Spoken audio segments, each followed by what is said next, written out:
ప్రియమైన వాళ్ళారా, ఈ ఉదయకాల సమయమున మీ అందరినీ చూడడంలో నేను సంతోషిస్తున్నాను. ఈరోజు అంతా కూడా మీరు చేయబోయే అన్ని విషయాల్లో దేవుని హస్తము మీకు తోడయిండి మీకు జయాన్ని కలుగజేయునుగాక.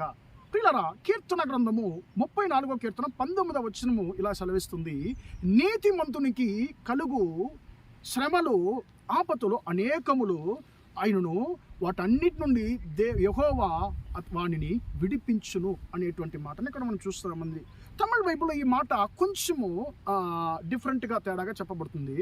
నీతిమంతునికి కలిగేటువంటి ఆపతులు అనేకములు అయినను ఆ ఆపతులన్నిటిలో యెహోవా అతనితో నిలచి వానిని విడిపించును అనేటువంటి మాట తమిళ బైబిల్లో చెప్పబడుతుంది. ప్రియులారా, మనకు కలిగేటువంటి ఆపతులు శ్రమలు అన్నిటిలో కూడా దేవుడు మనతో ఉన్నాడు అనేటువంటి సందేశాన్ని యొక్క ఉదయకాల సమయమున దేవుడు నీకు తెలియజేస్తున్నాడు. ప్రియులారా, మనుషులు మనకు ఆశీర్వాద సమయంలో, మనకు దీవెన సమయంలో మనుషులు మనతో ఉంటారండి. కానీ మనకు శ్రమలు ఆపతులు వచ్చినప్పుడు మనుషులు మన నుంచి విడిపోతారు, పిలిచినా కూడా రారు. ఎందుకంటే అతనితో ఉంటే ఆమెతో ఉంటే నాకు కూడా ఆ యొక్క ఆపత వచ్చేస్తుంది, నాకు కూడా ఆ యొక్క శ్రమ వచ్చేస్తుంది అని చెప్పి భయపడి స్వార్థంగా మనుషులు నడుచుకుంటారండి.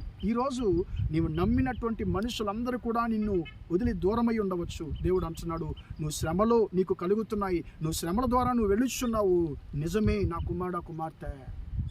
కానీ శ్రమలలో మనుషులు ఎవ్వరు నీతో ఉన్నా లేకపోయినా నిన్ను సృష్టించినటువంటి దేవుడును నేను నీతో ఉన్నాను, నిన్ను ఆ శ్రమ నుండి విడిపిస్తానని చెప్పి దేవుడు అంటున్నాడు. ప్రియులారా, పరిశుద్ధ గ్రంథంలో మొదటి దినవృత్తాంతంలో 4వ అధ్యాయం 9-10 వచనంలో మనము ఎబ్బేజు అనేటువంటి ఒక వ్యక్తిని మనం చూస్తున్నాము.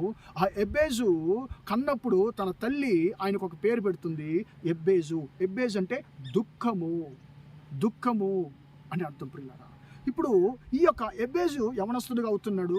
ఈయన యొక్క జీవితం అంతా కూడా దుఃఖంలోనే కొనసాగుతుంది. ఒక్కరోజు ఆలోచించాడు, నా దుఃఖాన్ని మార్చగలిగినటువంటి వ్యక్తి ఎవరున్నారు ఈ లోకంలో?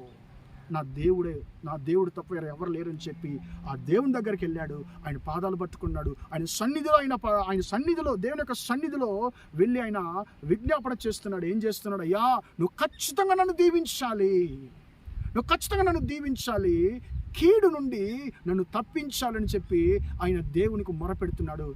వాక్యం సెలవిస్తుంది, ఆయన వేడుకొని మనవి చేసిన దానిని, ఆయన విజ్ఞాపనను దేవుడు అతనికి దయచేశాను.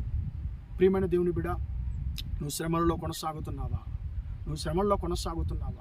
నీకు జీవితం శ్రమల్లో కొనసాగుతుందా?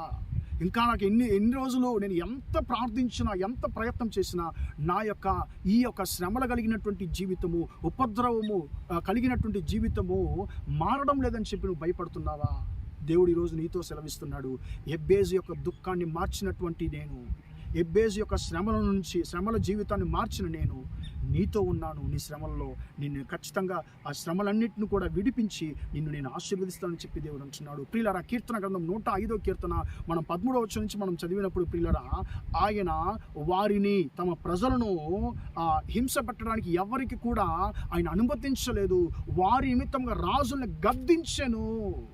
నేను అభిషేకించిన వారిని మీరు తాకకూడదు, నేను నా యొక్క ప్రవక్తలకు మీరు హాని చేయకూడదని చెప్పి దేవుడు గద్దించాడంట. ప్రియులారా, మనుషులు మీకు హింసను, శ్రమను, మిమ్మల్ని ఇబ్బందుల్లో తోయాలని చెప్పి మనుషులు ఆశిస్తున్నారా? భయపడకు దేవుని బిడ్డ, నిన్ను ఏ మనిషి కూడా జయించలేడు, ఏ శ్రమ కూడా నిన్ను జయించలేదు. ఎందుకంటే సమస్తాన్ని జయించిన దేవుడు నీ యొక్క శ్రమలలో, నువ్వు గడిచి వెళ్తున్నటువంటి శ్రమలలో నీతో ఉన్నాడు. ఆయన అంటున్నాడు, నీ కలిగినటువంటి ఉపద్రవాలు, శ్రమలన్నింటిలో నేను నీతో ఉండి నేను విడిపిస్తానని చెప్పి దేవుడు అంటున్నాడు. యోసేపును గురించి కూడా ఆ కీర్తన గ్రంథంలో 105వ కీర్తన మనం చదివినప్పుడు, ప్రియులారా, ఆయనకు ఎన్నో ఇబ్బందులు కలుగుతున్నాయి. ఆయన యొక్క కాళ్ళు చేతులు సంఖ్యలతో బిగిస్తున్నారు, ఆయన చెరసాల్లో తోస్తున్నారు. ప్రియులారా, తర్వాత వచనం చెప్తుంది, ఏ దేశములో ఆయన కాళ్ళు చేతులు కట్టారు, ఆ దేశములోని దేవుడు ఆయన హెచ్చిస్తున్నాడు. ఎలాగంటే ఇతరులను ఆయనకి ఇష్టం వచ్చిన వారిని ఆయన కట్టడానికి దేవుడు అధికారం ఇస్తున్నాడు. ఒకరోజు ఐగుప్తు దేశంలో బానిసగా ఉన్న యోసేపు, ఈరోజు దేవుడు ఆయన శ్రమలను మార్చాడు, అధిపతిగా హెచ్చించాడు. ఎబ్బేజు యొక్క జీవితాన్ని మార్చినటువంటి దేవుడు, ఎబ్బేజు యొక్క శ్రమను మార్చినటువంటి దేవుడు, ఆయన తన సహోదరుల కన్నా గణం పొందిన వాడై, దీవించబడిన వాడై మార్చినటువంటి దేవుడు యోసేపు జీవితాన్ని మార్చినటువంటి దేవుడు ఈరోజు నీ శ్రమలను కూడా మారుస్తానని చెప్పి దేవుడు నీకు వాగ్దానం చేస్తున్నాడు. ఖచ్చితంగా నీ శ్రమలలో యేసయ్య నీతో ఉన్నాడు. నీ శ్రమలను మార్చి నిన్ను దీవిస్తాడు. ప్రార్థన చేద్దామా? ప్రేమగల మా తండ్రి, దయగల దేవా, ఇంతవరకు మా వాక్యం విన్న మీ బిడ్డలను మీరు దీవించండి, ఆశీర్వదించండి. నీతిమంతునికి కలుగు ఆపత్తులు, శ్రమలు అనేకము అయినను యెహోవా వాటన్నిటిలో వాడిని విడిపించును అనేటువంటి మాట మేము చదువుతున్నాము తండ్రి. శ్రమల ద్వారా, ఉపద్రవం ద్వారా తండ్రి యేసయ్య గడిచి వెళుతున్న మీ బిడ్డలను ఒకసారి మీరు కనికరించండి. వాటన్నిటి నుండి తండ్రి మీ బిడ్డలను మీరు తండ్రి విడిపించి మీరు ఆశీర్వదించమని, ఈ రోజంతా కూడా మా సహోదర సహోదరులు చేసేటువంటి అన్ని విషయాల్లో మీ తండ్రి ఆశీర్వదించేటువంటి హస్తము వారి తోడుండి వారికి జయము కలుగజేయమని యేసు నామములో ప్రార్థిస్తున్నాను తండ్రి. ఆమేన్, ఆమేన్. ప్రియులారా, దేవుడు మిమ్మల్ని దీవించి ఆశీర్వదించును గాక.